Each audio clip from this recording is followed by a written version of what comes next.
अस्सलाम वालेकुम जनाब, क्या हाल चाल है? ठीक ठाक है, खैरियत से हैं? वालेकुम सलाम सर, अल्हम्दुलिल्लाह। आप सुनाएं कैसे हैं? अल्लाह का शुक्र है। हमारे सामीन के लिए सबसे पहले तो आप अपना इंट्रोडक्शन करवा दें। मैंने तो थोड़ा सा इंट्रोडक्शन करवा ही दिया, अब आप अपना थोड़ा सा डिटेल इंट्रोडक्शन करवा दें। अच्छा जी, मेरा नाम अरसलान है और मैंने रिसेंटली पीएचडी इकोनॉमिक्स में ख़त्म की है अपनी, एक एक हफ़्ता पहले ही। तो अभी मैं कुछ लर्निंग अपॉर्च्युनिटीज़ देख रहा हूँ कि कुछ किस किस तरफ जा रही है दुनिया, उस हिसाब से कुछ ना कुछ उससे अकॉर्डिंगली सीखना चाह रहा हूँ। ठीक है, पाकिस्तान में आप किस जगह से हैं? पाकिस्तान से मैं सियालकोट से हूँ और अभी मैं लोकेटेड हूँ इस्लामाबाद में। ठीक है, और ये फरमाइएगा कि जो आपने अभी अपनी पीएचडी कंप्लीट की है, उससे पहले आपने क्या किया हुआ था? सर उस पीएचडी से पहले मैंने मेरा बैकग्राउंड बिल्कुल डिफरेंट था। मार्केटिंग में था, मास्टर्स और बैचलर भी मार्केटिंग में था। तो बस एक मार्केटिंग का 6 इयर्स मेरी एजुकेशन थी, 88 इयर्स से 6 ईयर एजुकेशन थी। उसके बाद चाइनीज़ लैंग्वेज पढ़ने चाइना में गया। तो वहाँ से फिर मेरा एडमिशन इकोनॉमिक्स में हुआ और जब एडमिशन हुआ फिर मुझे कुछ सीखने को मिला। तो मतलब मैंने I felt that I have chosen a right direction that time. बिल्कुल ठीक है। ये फरमाइए, डाटा साइंस पढ़ने का और उसकी तरफ सोचने का ख्याल कैसे आया आपका?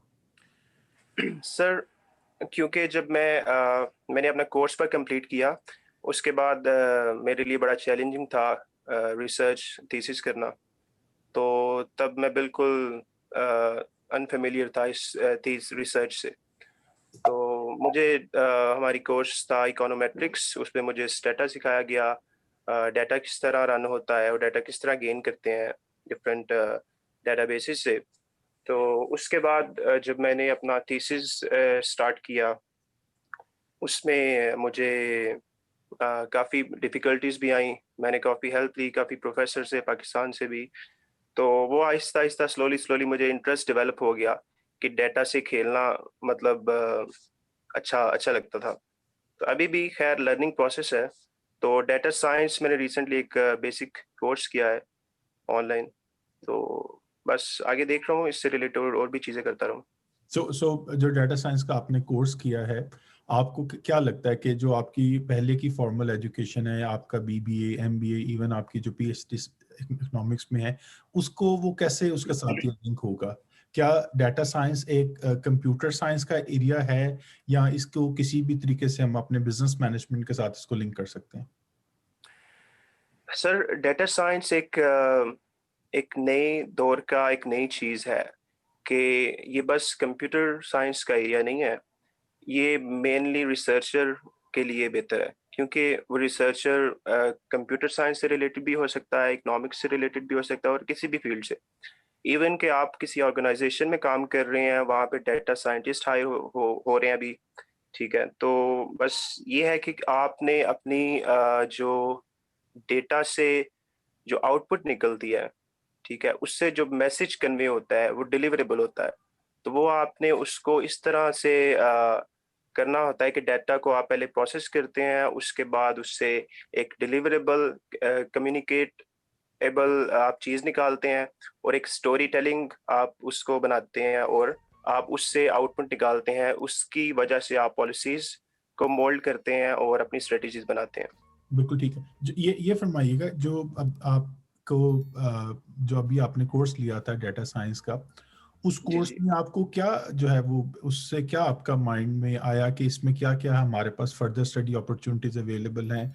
अगर मैं प्लान करता हूँ या हमारे सुनने वालों में से कोई भी प्लान करता है कि उसने डाटा साइंस पढ़ना है, तो उसके पास आगे क्या-क्या चीज़ें होंगी इसमें पढ़ने के लिए?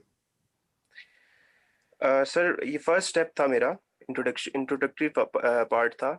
तो इसमें मुझे बस बेसिक लर्निंग हुई है कि डाटा साइंस क्या होता है, किस तरह काम करती है, डाटा माइनिंग क्या है, प्रोसेसिंग किस तरह होती है, डाटा स्ट्रक्चर कैसे होता है और उसके बाद डाटा से आप किस तरह एक स्टोरी निकालते हैं, ठीक है? और उसको किस तरह यूटिलाइज़ करते हैं हुँ, और हुँ। यूटिलाइज़ करने के बाद उससे अकॉर्डिंग आप किसी भी आप इवन कि आपका एसएमई है, कोई छोटा बिज़नेस है, उसके लिए भी आपको अगर कस्टमर का डाटा कलेक्ट करना है, ठीक है? उससे आप उस डाटा डाटा माइनिंग से आप डाटा आउटपुट तक आप एक चीज़ निकाल लेते हैं, जिसकी वजह से मे बी आपकी सेल ड्रॉप हो रही हो, उस वजह से आपको हेल्पफुल हो सकता है। तो ये एक बड़ी सिंपल और स्मॉल बिज़नेस की एग्ज़ाम्पल है। तो अगर आप इंडस्ट्री लेवल पे करें तो वो ऑब्वियसली आपकी कंट्रीज़ की पॉलिसीज़ को मोल्ड करने पे हेल्प करता है। बिल्कुल ठीक है। ये फरमाइएगा कि जैसे नाम से ऐसा लगता है कि डाटा साइंस और डाटा साइंटिस्ट, तो क्या डाटा साइंस और डाटा साइंटिस्ट बनने में वाकई वाकई ही कोई रॉकेट साइंस इन्वॉल्व है, या इसमें ऐसी चीजें हैं जो ऑलरेडी हम अपने बिजनेस मैनेजमेंट में कहीं ना कहीं हम लोग पढ़ रहे हैं? जी सर, बिल्कुल आप ठीक कह रहे हैं। कहीं न कहीं हम पढ़ रहे होते हैं, लेकिन हमें वो मेन एल्गोरिदम का उसके बैकएंड पे पता नहीं होता, ठीक है? कि हाउ थिंग वर्क्स। तो उस लिए उसको समझने के लिए, क्योंकि पहले हम क्वालिटेटिव रिसर्च पे ज़्यादा फ़ोकस किया करते थे। तो क्योंकि मैं चाइना में 2-3 साल रहा हूँ और मैंने रियलाइज़ किया है कि चाइनीज़ बड़े एक्सपर्ट होते हैं ये पाइथन लैंग्वेज में और सी प्लस प्लस में। मुझे तब ये रियलाइज़ होता था कि चाइनीज़ कंप्यूटर साइंस और या आईटी रिलेटेड ज़्यादा सीखते हैं। लेकिन वो इसके साथ-साथ बाद में पता चला कि वो डेटा से चीज़ें निकालते हैं, ठीक है? क्योंकि वो आपने उस क्वांटिटेटिव चीज़ को क्वालिटेटिव चीज़ बना के तो उसमें से कुछ निकालना होता है। तो मेरे ख़्याल से बिज़नेस मैनेजमेंट के लिए भी डाटा बड़ा इम्पोर्टेंट है, ठीक है? इवन आप डिपेंड करता है आपका सेकेंडरी डाटा है, प्राइमरी डाटा है, आपने डाटे से ही कुछ कुछ चीज़ें निकालनी होती हैं। तो मेरे ख़्याल से हर हर फ़ील्ड के लिए बड़ा इम्पोर्टेंट है।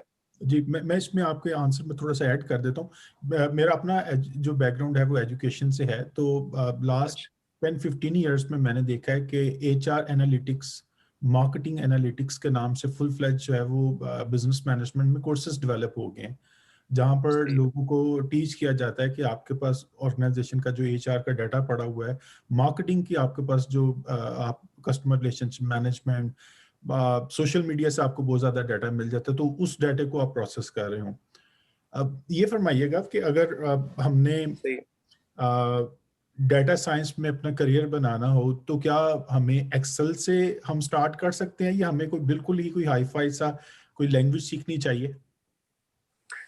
सर बिल्कुल, मेरे ख़्याल से एक्सेल बेसिक फ़ॉर्मेट है, बेसिक सॉफ्टवेयर है माइक्रोसॉफ्ट का, कि जिससे आप इवन दो कि जो डेटा साइंटिस्ट होते हैं, ये पहले रॉ डेटा जो है उसको एक्सेल में ही स्ट्रक्चर करते हैं।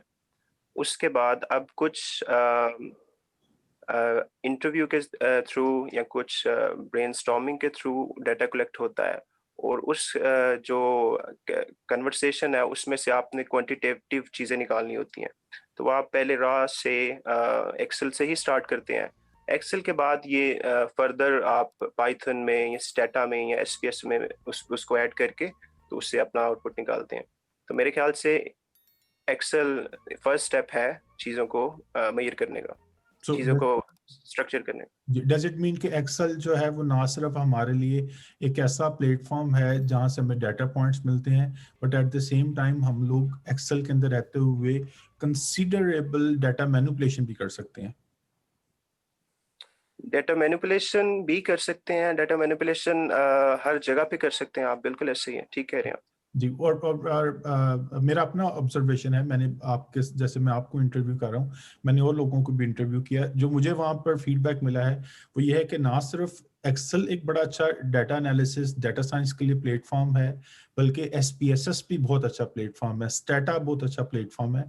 बजाय इसके कि हम लोग बिल्कुल hi fi to start with हम लोग पाइथन पे आर पे चले जाएं, अगर हम लोगों ने बेसिक स्टैटिस्टिक्स हमें आती है, बेसिक मैथ्स हम लोगों को आता है, इवन मैथ्स ना भी है, हमें डाटा एनालिसिस के लिए स्टैटिस्टिक्स आती है, तो हम लोग एक्सेल के अंदर रहते हुए, एसपीएसएस के अंदर रहते हुए और स्टाटा के अंदर रहते हुए हम काफ़ी ज़्यादा एनालिसिस जो कर सकते हैं। एटलीस्ट बेसिक लेवल पर, बिज़नेस लेवल पर तो हम एनालिसिस कर ही सकते हैं, बेसिक लेवल पे। बिल्कुल सर कर सकते हैं, लेकिन मैं डेटा रॉ डेटा से उसकी जो स्ट्रक्चरल बनाने के लिए जो प्रोसेस बता रहा हूँ ना, उसके लिए मेरे ख्याल से Excel is a first tool कि जिससे आपको आगे उसे इनिशिएट करना पड़ता है। अदरवाइज़ एक्सेल की फाइल ही एक्सर्ट करते हैं हम स्टैटा में, जी, एसपीएसएस में, राइट? जी। तो पाइथन जो है वो कोडिंग की लैंग्वेज है, तो जिस तरह स्टेटा में हम स्पेशली कीज यूज करते हैं, कोड यूज करते हैं, जो जो हमारे वेरिएबल्स होते हैं।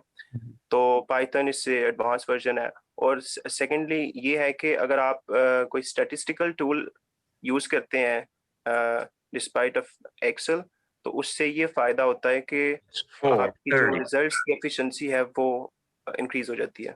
जी, एक बड़ा क्योंकि हर टूल का अपना एक बेनिफिट है, अपने प्रोज हैं, कौन से हैं। 100% एक बड़ा मुश्किल सवाल है, बड़ा मुश्किल सवाल है। और ये मुश्किल सवाल ऐसा है कि सब लोगों का ये पहला सवाल होता है। सवाल ये है कि डाटा साइंस पढ़कर हम इससे पैसे कैसे कमाएंगे? राइट। सो मुश्किल सवाल है। सर बिल्कुल, डेटा साइंस पढ़ के अब आपका डिपेंड करता है आपका लेवल क्या है। अब फॉर एग्जांपल कि मैंने अभी बेसिक कोर्स किया है, अभी तो मुझे बिल्कुल नो हाउ है डेटा साइंस की। और मैंने ये पढ़ के ये रियलाइज़ किया कि मैंने जो अपने थीसिस में, जो डिसर्टेशन में मैं चीज़ें की थी सॉफ्टवेयर्स को यूज़ करके, तो वही चीज़ें वहाँ पे मुझे पढ़ाई गई हैं। ठीक है, कि डेटा माइनिंग से, डेटा प्रोसेस से, डेटा रीप्रोसेसिंग से, और उसको डिलीवरेबल किस तरह बनाना है, इन चीज़ों से मैंने यही सीखा है कि ये मोस्टली रिसर्चर्स के लिए यूजफुल है। ठीक है, अब रिसर्चर किसी भी फील्ड से रिलेटेड हो सकता है। पैसे कमाने का मैंने तीन जगहों पे पढ़ा है तो कि data scientist are the sexiest job in 21st century. तो आप देख लें कि अभी अभी इट्स बिगिनिंग। जी, जी, जो हमारे पास अभी जो कोविड से हम गुजर गए हैं और अभी भी शायद गुजर रहे हैं, इसकी वजह से दुनिया बिल्कुल चेंज हो गई है। बेतहाशा जॉब्स जो हैं वो खत्म हो रही हैं, बेतहाशा प्रोफेशंस जो वो खत्म हो रहे हैं। रिटेल सेक्टर तो बिल्कुल ही खत्म हो रहा है। जो रिटेल सेक्टर में हम जाते हैं वहां पर हम लोगों को शॉप फ्लोर पे हम लोगों को लोग नजर आते थे, वो तो बिल्कुल खत्म हो रहे हैं। अब बहुत ज्यादा ट्रांजैक्शंस जो हैं वो ऑनलाइन हुआ करेंगी। पाकिस्तान में भी दराज को अली बाबा ने परचेज कर लिया है, सो दराज भी अब जो है ना ग्रो करेगा। जो ई बिजनेस मॉडल है, ई कॉमर्स मॉडल है, वो हमारा ग्रो करेगा। अमेज़न ने UK, Canada, China, England, Australia, हर जगह पर जो है वो एसएमईज को खत्म कर दिया है। यहाँ तक बात चली गई हुई है कि अब तो कई मुल्कों में एसएमईज को प्रोटेक्ट करने के लिए स्पेशल, जैसे फादर्स डे और मदर डे मनाया जाता है, वैसे एसएमईज के लिए भी डे मनाया जाता है कि लोग उस दिन सिर्फ एसएमई से खरीदें। लोग कोई वॉलमार्ट पे ना जाएं, कोई सैम्स क्लब, टारगेट पे ना जाएं, सिर्फ उस दिन एसएमई खरीदें। क्योंकि चीजें ऑनलाइन जाना शुरू हो गई हैं, सो मुझे लगता है कि हमारे पास ऑनलाइन ट्रांजैक्शंस का डाटा भी आना शुरू हो गया होगा। 100%। सो जो लोग फेसबुक यूज करते हैं और जो लोग यूट्यूब यूज करते हैं, उन लोगों को आइडिया होगा कि यूट्यूब, फेसबुक हम लोगों को रन टाइम बेसिस पर जो है वो की मैट्रिसेस हम लोगों को रिपोर्ट कर रहा होता है। कितने व्यूज आ रहे हैं, कितने लोग देख रहे हैं, जेंडर वाइज। सो ये वो चीजें हैं जो कि अल्टीमेटली हमें स्ट्रेटेजी फॉर्मुलेशन में जो है वो हेल्प करती है। जैसे मैं आपसे बात कर रहा हूँ, ऐसे मैंने कई लोगों को इंटरव्यू किया। जब मैं उनकी वीडियोस अपलोड करता हूँ तो मैं देखता हूँ कि मेरे व्यूअर्स में इंडिया से कई लोग जो है वो मेरी वीडियोस को देख रहे होते हैं। So that is, I never planned for this, लेकिन वो अल्टीमेटली लोग इंडिया से देख रहे हैं, जिसका मतलब है कि बिल्कुल सर, आपकी आपकी एक्सेसिबिलिटी बढ़ जाती है ऑनलाइन डिजिटल पे जाने के लिए। जी, बिल्कुल ऐसे ही है। जो डाटा साइंस के रेफरेंस से है, जो मेरी अंडरस्टैंडिंग है वो ये है कि ये एक ऐसा एरिया है जिसको ऑलरेडी हम लोग किसी ना किसी जगह पर हम लोग कर रहे होते हैं। हम इस प्रोसेस से ऑलरेडी फेमिलियर हैं।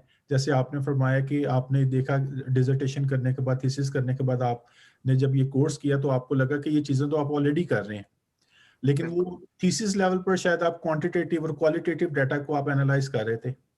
जो डाटा साइंस हम लोगों के पास आता है, ये इतना एक ब्रॉड एरिया बन के आता है कि ऑर्गेनाइजेशन की डाटा रेपोजिटरी में ना सिर्फ हमारे पास वर्बल फॉर्म में data, verbal means oral data available होता है, टेक्स्ट, उसके बाद वॉइस फॉर्म में है, टेक्स्ट फॉर्म में है, उसके बाद हमारे पास पिक्चर फॉर्म में है। कुछ 10-12 तरह का हमारे पास जो वो डाटा ऑर्गेनाइजेशन अपनी डाटा वेयर हाउस में ले जाती है, और हम लोग सॉफ्टवेयर्स यूज करके उन 10-12 तरह की जगहों से डाटा एक्सट्रैक्ट करते हैं और उसको फिर आगे जाके जो है वो यूज करते हैं। फॉर एग्जांपल मोशन का डाटा कभी भी हम लोग जो है वो अपनी रिसर्च में नहीं यूज करते, वो नेचुरल साइंस के लोग या फिजिक्स के लोग उस डाटा को यूज कर रहे होंगे। मशीन का। बिल्कुल ऐसे। हाँ, ये इतनी जगह से जब डाटा हमारे पास आ जाता है तो वो शायद इस लेवल पे बात चली जाती है कि हमें पूरी एक डोमेन, एक पूरी एक फील्ड ऑफ नॉलेज हम लोगों को जो एस्टेब्लिश करनी पड़ती है। बिल्कुल सर, ऐसा ही है। और उसके बाद क्लाउड जो हमें मिल गया है, जी मतलब आप आप उसने बाउंड्रीज खत्म कर दी हैं कि आप और वहां पे बैठे हैं, मैं पाकिस्तान में बैठा हूँ, हम कोई ना कोई प्रोजेक्ट पे काम कर सकते हैं वही डाटा, सेम डाटा यूज करते हुए। जी, तो ये बड़ी एक्सेसिबिलिटी बड़ी ज्यादा हो चुकी है इसकी। बिल्कुल ठीक है। तो ऑब्वियसली ये हमें हेल्प ही करेगी अपने कामों में। सो पहला कोर्स डाटा साइंस में करने के बाद आगे आप क्या प्लान कर रहे हैं? सर आगे मैं क्योंकि मैंने एफएससी में सी प्लस प्लस पढ़ी थी, तो उसकी मुझे कुछ बेसिक अंडरस्टैंडिंग है कि कंडीशंस और जो कोडिंग है वो किस तरह, बिल्कुल बेसिक सी। तो मैं पाइथन कुछ उसका बेसिक इंट्रोडक्टरी कोर्स करना चाह रहा हूँ अब। तो उम्मीद है कि स्टेटा को फ्यूचर में मुझे रिप्लेस मैं इसके साथ पाइथन के साथ करूँ। और जैसे आपने ये बात मुझे बताई है, इससे एक बड़ा और इम्पोर्टेंट क्वेश्चन है कि क्या बिजनेस ग्रेजुएट्स जो हैं वो डाटा साइंस में आए तो वो सरवाइव कर सकते हैं? बिल्कुल सर, क्यों नहीं। अ, देखिए, बिजनेस बिजनेस एसएमई से लेके बड़ी बड़ी फॉर्चून तक है। किसी भी कंपनी में आप एज एम्प्लॉय हैं तो आपको ज़रूरत होती है कि अपने करियर डेवलपमेंट के लिए क्रिएट करना अपने आप को। ये फरमाइएगा कि जो हम लोग डाटा साइंस हम लोग सीख रहे हैं, इसको हम लोग आगे कैसे अपने बिजनेसेस में इसको हम यूज कर सकते हैं, और इसमें फर्दर हमारे पास लर्निंग अपॉर्चुनिटीज क्या हैं? सर अगर आप फॉर एग्जांपल कोई एंटरप्रेन्योर हैं कि आप एक बिजनेस रन कर रहे हैं, तो उसके लिए ऑब्वियसली आपका मेन पर्पस होगा कि अपनी सेल को इंक्रीज करना, राइट। सेल्स का डाटा डिपेंड करता है, सेल्स का चीज़ डिपेंड करती है डाटा पे। अगर आप कस्टमर्स का डाटा गेन करना स्टार्ट करते हैं आज से ही, ऑब्वियसली ट्रेंड जो है वो टाइम भी, उसका टाइम और आपकी टाइम के साथ उसमें इकोनॉमिक पर्सपेक्टिव से इन्फ्लेशन रेट भी, अगर आपने आज एक साल पहले के डाटा कलेक्ट किया है उस टाइम क्या रेट था, और उसके बाद नेक्स्ट ईयर अगर आपने एवोल्यूशन करना चाह रहे हैं, राइट, तो उसमें आप कुछ ना कुछ आपकी आउटपुट निकलती है, ठीक है। तो उसको आप टाइम के हिसाब से कैलकुलेट कर लेंगे तो आपको रीजन पता चल जाएगी कि क्या कुछ रीजन हो सकती हैं, कौन से फैक्टर्स हैं जो कि हमारी सेल्स को इफेक्ट कर रहे हैं। So this is one side of story. इसके अलावा आप एचआर की परफॉर्मेंस या फिर कोई भी बिजनेस में कोई भी डिपार्टमेंट को मेजर करने के लिए भी डाटा यूटिलाइज करते हैं। बिल्कुल ठीक है। मेरे मैं ख्याल से एक बिजनेस स्टूडेंट के लिए बड़ा इम्पोर्टेंट है कि वो डाटा माइनिंग से लेके डाटा ये सारा प्रोसेस सीखे।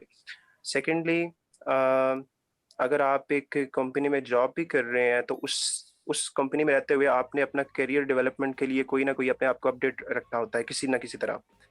तो उसमें आप में भी कोर्स कर रहे होते हैं, कभी कभी डिप्लोमास कर रहे होते हैं सिंपल शॉर्ट से, या कभी आप ऑनलाइन किसी डिग्री में एनरोल हो जाते हैं, ठीक है। तो इस सब सब चीज़ों के पीछे एक ही मकसद होता है कि आपका अपने आप को बूस्ट करना, ठीक है, उसी करियर में रहते हुए हुए अपने आप को किसी अच्छी जगह पे लेके जाना। तो उसके लिए भी आप जो है ये डाटा जो है ये क्योंकि ये main it's directly associated to the revenue of a company, अगर आप इसको इकोनॉमिक्स साइड से देखें। बिल्कुल ठीक है। मेरी अपनी अंडरस्टैंडिंग ये है कि अगर हम लोगों ने इस किसी तरीके से जो सारे ऑडियंस इस चीज़ पे एग्री कर जाएं कि डाटा साइंस जो है वो एक बड़ा इंपॉर्टेंट फील्ड है, और हमें डाउन द रोड इस फील्ड में से अपने लिए benefits, business benefit, career benefit किसी ना किसी तरीके से हमने लेना ही है। अगर मैं बिजनेसेस की बात करूं तो बिजनेसेस अगर बिल्कुल जीरो लेवल पे बैठे हुए हैं तो आई थिंक बिजनेसेस किसी ना किसी लेवल पर अगर अपने ऑपरेशंस में कंप्यूटर्स को इंट्रोड्यूस करवा दें, चाहे ईमेल करने के लिए करवा दें, चाहे जो है वो अपना एम्प्लॉय की अटेंडेंस का रिकॉर्ड लेने के लिए करवा दें, चाहे अपने एम्प्लॉय की जो पे स्लिप है उसका प्रिंट आउट लेने के लिए करवा दें, अगर इतना भी करना शुरू कर दें तो डाउन द रोड 2 सालों के बाद, 3 सालों के बाद बिजनेसेस के पास इतना रिकॉर्ड होगा कि बिजनेसेस अल्टीमेटली उसको कहीं ना कहीं जो है वो यूज कर रहे होंगे। मुझे याद है मैंने अमेरिका आने से पहले, कुछ अर्सा पहले मैंने कंस्ट्रक्शन का काम स्टार्ट किया। तो मेरे फादर, अल्लाह उनको जन्नत दे, वो मुझे कहते होते थे कि तुम जो भी काम कर रहे हो, जो भी तुम इनवॉइस जनरेट कर रहे हो, उसका एक अपने पास रिकॉर्ड रखना। तुम सेकंड प्रोजेक्ट जब तुम जाओगे तो तुम्हारे पास पुरानी इनवाइस होगी, तो तुम अपनी प्राइसेस को बेंचमार्क कर सकोगे, तुम अपनी कॉस्ट वेरिएंस निकाल सकोगे, तुम अपना labour variance, labour rate variance, labour quantity variance आप निकाल सकते हो। मैं उनका बड़ा हैरान होता था। सो एक दिन उन्होंने मुझे, जब जो हमने अपना बिल्कुल घर सर। बनाया हुआ था, तो उन्होंने उस घर की सारी इनवाइसेस निकाल के मुझे दिखाई कि ये देखो मेरे पास सारा रिकॉर्ड अवेलेबल है। तो ताकि हम्म। अल्टीमेटली उससे रेट्स तो ऑब्वियसली ओवर द पीरियड हमारे चेंज होंगे ही होंगे, लेकिन कुछ ना कुछ क्वांटिटी की हमें जरूर आइडिया हो जाता है कि क्वांटिटी क्या थी। बिल्कुल सर, ये बिल्कुल आपने बड़ी अच्छी एग्जांपल दिया है अपने फादर की। हमारे मतलब हमारा बैकग्राउंड ऐसा है कि हमारे जो फादर है हमें हमें एडवाइस करते रहे हैं कि जो बेटा कोई चीज़ सेल करो या लो, कोई कुछ भी काम करो, कुछ कोई भी ट्रांज़ैक्शन करो, उसको उसको लिख लो। तो आज से 5 साल पहले अगर मुझे उन्होंने कहा कि कोई चीज़ लिख लो, या उन्होंने अपनी लाइफ़ में 5 साल मतलब यंग एज में कोई चीज़ बनाई, सेल की, वो लिख ली उन्होंने। तो अगली दफ़ा वो जब सेम काम करने लगेंगे, वो चीज़ देखते हैं कि तब इसका क्या रेट था, तब इस चीज़ की क्या वैल्यू थी, तब कितनी करेंसी थी, राइट? तो उसी हिसाब से अब हमें वो सिखाते हैं कि कुछ लिख लेना चाहिए। और कारोबार। हम इतने डिजिटलाइज़ हो चुके हैं कि चीज़ देखें कि चीज़ों को बस देख के कह लेते हैं कि हमारे सामने कंप्यूटर है और इसी से ही सारा कुछ सीखना है, और बस बंद कर देते हैं। बुक रीडिंग खत्म होती है और लिखना पढ़ना कम हो चुका है। सुना भी है इवन कि मैं उस दिन राइटिंग लिख रहा था तो मेरे से ठीक तरह लिखा नहीं जा रहा था, क्योंकि टाइपिंग कर कर के चीज़ें चेंज हो चुकी हैं। जी तो ऐसे। बड़ा इम्पोर्टेंट है। तो ये मेरे ख्याल से वही डाटा माइनिंग है, ये वही डाटा साइंस है जो हमारे बड़े तब करते थे किसी और तरह से, और हम इसको दूसरी तरह लेकर 100। चल रहे हैं। वैसे भी कारोबार में लिखना पढ़ना, उसका रिकॉर्ड रखना, ये मेरे नबी सल्लल्लाहु अलैहि वसल्लम की सुन्नत भी है कि वो फरमाते थे कि जब आप कोई काम करते हैं तो आप उसको लिख लिया करें, ताकि आपके पास बिल्कुल जो है ना, वो आपके पास एक एविडेंस हो जिसको आप आगे चल के जो है ना वो यूज कर सकें। बिल्कुल। एक आखिरी चीज हम इसको इंटरव्यू खत्म करते हुए, फर्दर लर्निंग अपॉर्चुनिटीज के लिए हमारे पास कोर्सरा है, यूडेमी है, उसके बाद हमारे पास यूट्यूब है। आपको लगता है कि ये हमारे पास ऐसे चैनल्स हैं जिससे हम बेसिक अंडरस्टैंडिंग डाटा साइंस के बारे में डेवलप कर सकते हैं, या हमें फुल फ्लैज किसी डिग्री में एनरोल होना चाहिए? नहीं सर, मेरे ख्याल से आप फर्स्टली आप नाउ हाउ लेने के लिए यूट्यूब को का सहारा लें। उसके बाद जब आपको थोड़ी बेसिक अंडरस्टैंडिंग हो जाए, फिर आप ये जो ऑनलाइन प्लेटफॉर्म्स हैं इनको यूज़ करते हुए ऑनलाइन कोर्सेज करें, क्योंकि skills skill have more power to than degree. तो इसलिए मेरा बिलीव है कि जो बंदा स्किलफुल है, वो उसके आगे डिग्री, शायद डिग्री वाला बंदा उतना कैपेबल ना हो। ठीक है। तो आजकल क्योंकि दुनिया चेंज हो रही है, डिजिटलाइजेशन हो चुकी है, क्रिप्टो करेंसी पे लोग जा रहे हैं, एआई पे जा रहे हैं, डेटा साइंसेस पे जा रहे हैं, तो इसलिए नए दौर के नए काम सीखने चाहिए। ये तो 100% आपने जो है ना वो अमेरिकन वर्जन जो है ना वो बताया है। अमेरिका में एम्प्लॉयर, अगर आप अपनी एमबीए की डिग्री लेके आए हैं और उसको उतना वैल्यू नहीं करते जितना एमबीए लेने के बाद आपने कुछ स्पेशलाइज कोर्स किया है। आपने एमबीए कर लिया है, उसके बाद अगर आपने, लेट्स से एमबीए में आपने मार्केटिंग पढ़ लिया है, हुँ, मार्केटिंग पढ़ने के बाद अगर आपने फेसबुक एनालिटिक्स का या फेसबुक ब्लूप्रिंट की सर्टिफिकेशन आपने ले ली है, तो एम्प्लॉयर आपको बहुत ज़्यादा वैल्यू करता है, क्योंकि MBA, MCom, BBA, BCom, BSc accounting and finance, ये सारे जो है ना इसके बारे में कहा जाता है मिसक्लेनियस नॉलेज, कि आपको किसी भी हुँ, एरिया हुँ, का कुछ नहीं पता। सो आपको वो एम्प्लॉयर एक एज अ, एक like just like another person वो आपको हायर कर लेता है, एज लॉन्ग एज हुँ, आपने हुँ, मार्केटिंग में, आपने फाइनेंस में एमएससी की हुई है, आपने 7 8 10 कोर्सेज फाइनेंस के पढ़े हैं, एम्प्लॉयर आपको वैल्यू करता है कि आपके पास फाइनेंस का नॉलेज है। आप अकाउंटिंग के 10 कोर्सेज पढ़ के आ रहे हैं, एम्प्लॉयर आपको वैल्यू करता है। सो आई 100% एग्री के डिग्री आपको एकेडमिकली आपको स्ट्रेंथन कर देती है, आपको सीखना सिखा देती है, लेकिन जो एक बिल्कुल, एरिया का कोर आपको नॉलेज चाहिए होता है, वो शायद आपको जो है वो पोस्ट क्वालिफिकेशन को डिप्लोमा या कोई भी चीज जिससे आपको स्किल मिल जाए, उससे आपको मिल रहा होता है। बिल्कुल सर, ऐसे ही 100% आपकी बातें बिल्कुल ठीक हैं। और ऑब्वियसली अमेरिकन सोसाइटी में ये चीज़ें बड़ी देर पहले इम्प्लीकेशन इसकी इनकी इनकी इम्प्लीकेशन हो चुकी होगी। तो यहाँ पे तो सूरत-हाल डिफरेंट है, लेकिन उम्मीद करते हैं कि इंशाल्लाह पाकिस्तान में भी जो न्यूज़ यंग्स हैं वो इस चीज़ को परस्यू करेंगे कि नई टेक्नोलॉजी को देखते हुए नई चीज़ें ज़माने के साथ-साथ सीखें?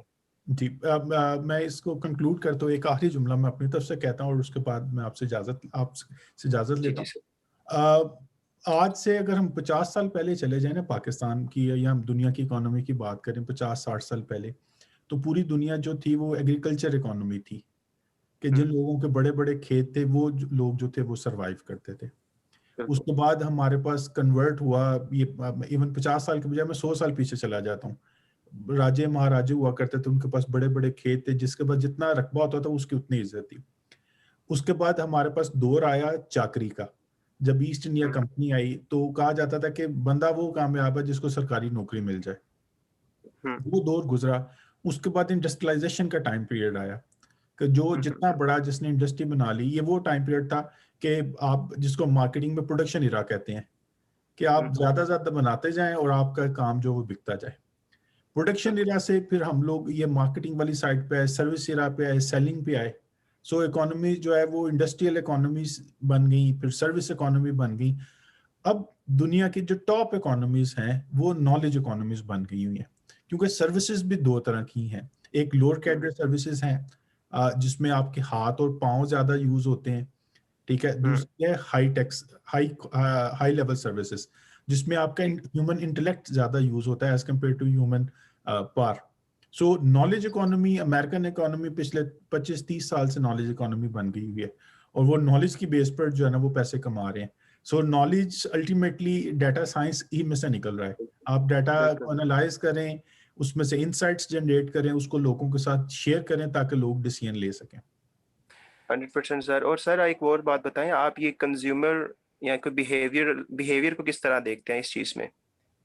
कि जिस तरह आप कह रहे हैं कि एक ऐसा पीरियड गुज़रा है जहाँ जब वो लैंडलॉर्ड थे, उसके पास था गवर्नमेंट जॉब, फिर प्रोडक्शन, फिर सर्विसेज़, तो उसके बाद एक कंज़्यूमर बिहेवियर पे भी स्टडी हो रही है, कि जिसका डाटा कलेक्ट करके तो हम फिर वही चीज़ पे जाते हैं कि व्हाट दे नीड, जी, राइट? तो उनकी नीड को फुलफ़िल करने के लिए हम फिर डाटा डाटा को ही उस तरह उससे खेलते हैं कि उसका आउटपुट निकाल के वो क्या चाह रहा है एक्चुअली, और उस हिसाब से उसकी नीड को फुलफ़िल किया जाए। 100% आपने बिल्कुल एक बड़ा पर्टिनेंट क्वेश्चन और बड़ा आपने जितने मैंने आपको मुश्किल सवाल पूछे, आपने एक सवाल में सारे सवालों का बदला ले लिया मेरे से। नहीं, नहीं सर। अच्छा। अगर हम आज से 100 साल, 200 साल पहले चले जाएँ, तो वहाँ पे एक आम इंसान के बाद अपनी पूरी ज़िंदगी में जितना नॉलेज अवेलेबल होता था, पूरी ज़िंदगी में, उसके बराबर अगर आपने नॉलेज लेना है तो संडे वाले दिन द नेशन, द न्यूज़ में जितना नॉलेज होता है वो उसके इक्विवेलेंट है। ये इतना हमारे टाइम पीरियड में जिस टाइम पीरियड में आप और मैं ज़िंदा हैं, इस टाइम पीरियड में इतना ज़्यादा नॉलेज हमारे कंज़्यूमर्स के पास आ गया हुआ है, इतनी ज़्यादा बम्बार्डमेंट कंज़्यूमर के पास हो रही है कि हर 5वें, 10वें, 15वें दिन कंज़्यूमर की जो है वो नीड्स एंड वांट्स में कोई ना कोई नई बात आई होती है। जी, जी। बिल्कुल। सेल फोन इंडस्ट्री की बात करते हैं, स्मार्टफ़ोन इंडस्ट्री की बात करते हैं। इतनी तेज़ी से इंडस्ट्री चेंज हो रही है, इतनी तेज़ी से ऐप्स आ रही हैं कि कंज़्यूमर की जो नीड नहीं भी होती, वो अल्टीमेटली जैसे आप इकोनॉमिक्स में पीएचडी हैं, तो इकोनॉमिक्स में कहते हैं supply has its own demand. तो मार्केट में नई चीज़ आती है, वो कंज़्यूमर की वो वैसे ही उसके अंदर जो है ना वो इंटरेस्ट आना शुरू हो जाता है और वो इसको इतना ज़्यादा मार्केटर्स उसको इतना बम्बार्ड करते हैं, तो वो अल्टीमेटली उसकी डिज़ायर आना शुरू हो जाती हैं। सो कंज़्यूमर की needs and wants continuously change हो रही हैं। अब हुँ, जैसे मैं अभी आपसे बात कर रहा हूँ, हमारे पास सोशल मीडिया एनालिटिक्स, हमारे पास वेब एनालिटिक्स, वो वेब एनालिटिक्स पर कंपनीज़ देख रही होती हैं कि हमने एक नई प्रोडक्ट का एक प्रोटोटाइप को उसकी ऐड हम लगा रहे हैं, तो कितने कस्टमर्स उस ऐड को व्यू कर रहे हैं, कितने इंप्रेशंस आ रहे हैं, उसका क्लिक थ्रू बिल्कुल, रेट कितना है, कितने लोगों ने उस पर क्लिक किया, कितने लोगों ने बिल्कुल। उस पर उस वेब पेज पर जहाँ पर इंफॉर्मेशन दी हुई है, उस पर कितना टाइम स्पेंड किया। सो ये अल्टीमेटली ये इंफॉर्मेशन सारी कंपनीज़ के पास आ रही हैं। कंपनीज़ बिल्कुल। इसी में से जो है वो मॉडल्स डेवलप करती हैं। हमारे पास एसपीएसएस में एक टेक्नीक हम यूज़ करते हैं क्लस्टरिंग की, जो हम जी। सेगमेंटेशन के लिए यूज़ करते हैं। तो हुँ, ये हुँ। बिहेवियरल सेगमेंटेशन, साइकोग्राफिकल सेगमेंटेशन वो सारी इसी में से निकल रही होती हैं, कि कंपनीज़ इस तरह का डाटा जैसे मैंने अभी आपके साथ शेयर किया है, ये मार्केटिंग एनालिटिक्स का डाटा है। कि हम देखें कि कस्टमर कितनी देर कितना कितना ज्यादा इस बैनर को, कंपनी की जो एड है उसका जो बैनर है उसको कितने लोग उसको क्लिक करते हैं, कितने लोग उसको देखते हैं, कितने लोगों ने क्लिक किया, जो वेब पेज ओपन हुआ कितने लोगों ने उस पर जो है उस पर उसको स्टडी किया, कितने लोगों ने उसको प्राइस देखकर जो है उसको आगे रिजेक्ट किया। आपने देखा होगा हमारे पास लिखा होता है वेबसाइट्स पे कि आपको इसकी प्राइस तब पता चलेगी जब आप इसको कार्ट में डालेंगे। बिल्कुल। सो वो कितने लोग जो है वो इस वजह से कार्ट में डालते हैं, कितने लोग प्राइस देख कर रुक जाते हैं, कितने लोग कार्ट के अंदर और 5 चीजें डालते हैं। अगर मुझे एक जैकेट परचेज करनी है, लेट्स से अमेज़न से परचेज करनी है, तो मैं जैकेट्स को देख रहा हूं तो मुझे किसी ना किसी लेवल पर 50 ऑप्शंस हैं, उसमें से कोई 5 जैकेट्स जो है ना मुझे अपने पास चूज करनी है कि ओके ये 5 जैकेट्स मैंने चूज कर लिया, अब इसमें से मैं एक जैकेट जो है ना वो चूज करूंगा। सो वो 5 जैकेट्स जो है वो कार्ट में आई, उन 5 में से कस्टमर ने कौन सी जैकेट चूज की और कौन किन 4 जैकेट्स को निकाल दिया है, ये भी एक जो है वो एनालिटिक है।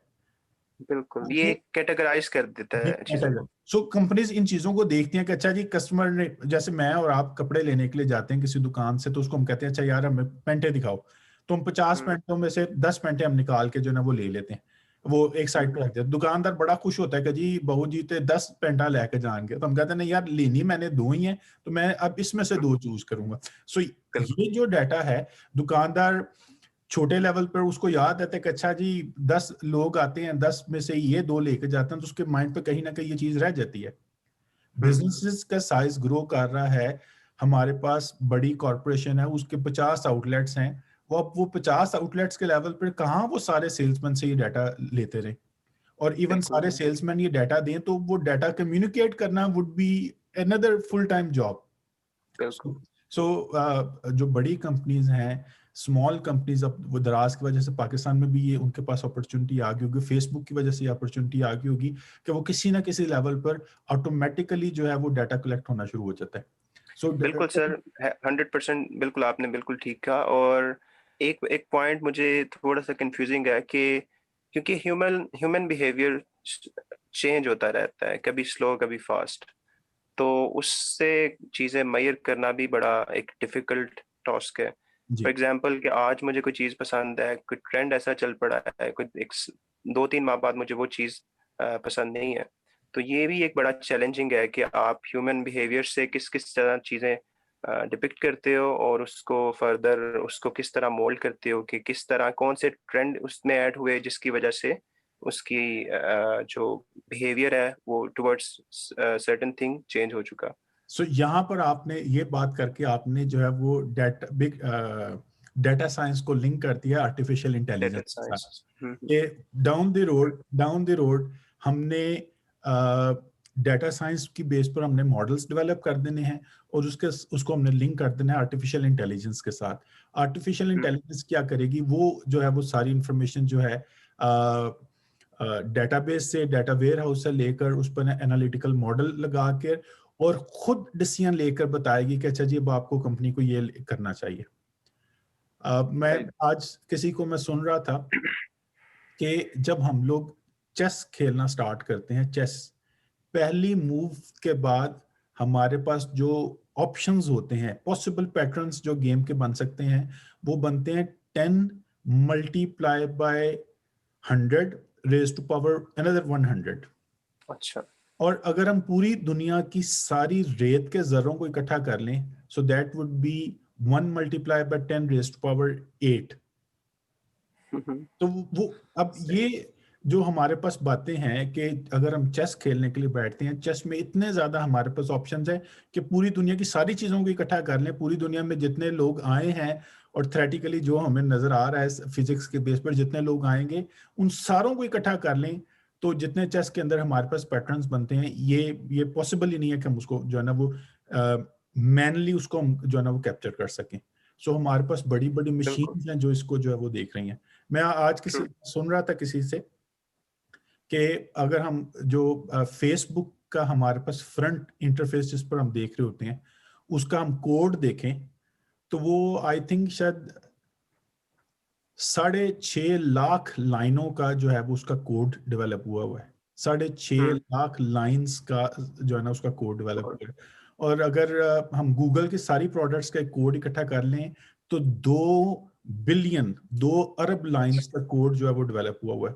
सो ये जो जितनी बड़ी हमारे पास जिस लेवल पे हमारे पास डाटा इकट्ठा हो रहा है, क्राउड सोर्सिंग है ना, क्राउड बिल्कुल। सोर्सिंग है कि एक बंदे की बजाय सारे लोग जो वो डाटा कंट्रीब्यूट कर रहे हो, मैं आप अपना स्टेटस लगाते हैं, अपनी फीलिंग्स शेयर करते हैं, अपने पिक्चर्स डालते हैं। सो इस लेवल पर डाटा कंट्रीब्यूट हो रहा है।